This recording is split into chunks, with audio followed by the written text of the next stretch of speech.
As the Guinness World Records most successful composer and recording artist of all time, Sir Paul McCartney has had 60 gold discs and sales of more than 100 million albums. Paul McCartney is one of those people that is iconic because he is beyond a songwriter, beyond a musician. Born in Liverpool, England on June 18, 1942, Paul McCartney made history as a member of the Beatles, the most successful and critically acclaimed music group in history. The Beatles in some way were not different from boy bands. You know, there's always a cute one, a dark one, a sad one. He was the cute one. Everyone loved him. He also was the talented one, or one of the talented ones. He was a great singer, songwriter. During his time with the Beatles, McCartney is credited with writing 70 songs on his own, including All My Loving, Can't Buy Me Love, Yellow Submarine, and Yesterday, the most covered song in pop music history.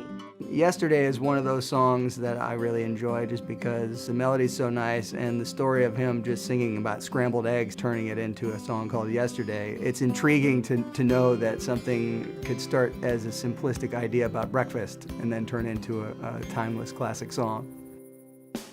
After the Beatles disbanded in 1970, McCartney became the first member to release a solo album.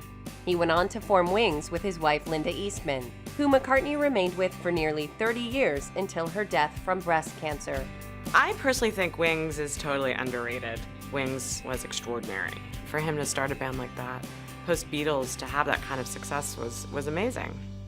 Paul McCartney became the most successful songwriter in the history of the UK and has written or co-written 32 #1 singles on the Billboard Hot 100. Paul McCartney is really one of the top 5 songwriters of the 20th century and to the 21st, of course. The songs that he wrote with the Beatles, many with John Lennon, but then just this incredible body of work that he developed as a solo artist really stands the test of time. I mean, they're classics. During the 90s, Paul McCartney had a planet named in his honor, was knighted by the Queen of England, and was inducted into the Rock and Roll Hall of Fame as a solo artist. Paul McCartney is as close to royalty as you can get in the music business. In 2008, McCartney split from anti-landmine crusader Heather Mills in one of the costliest divorces in history, but rebounded with a new marriage and continues to tour and sell out massive arenas. It's amazing to me that Paul McCartney is still such a huge draw now in his 70s. He actually headlined Coachella a couple years ago, and he will be until he decides to stop playing. I mean, those songs are iconic. They cross generations. He's hip. He's cool. He's Paul McCartney.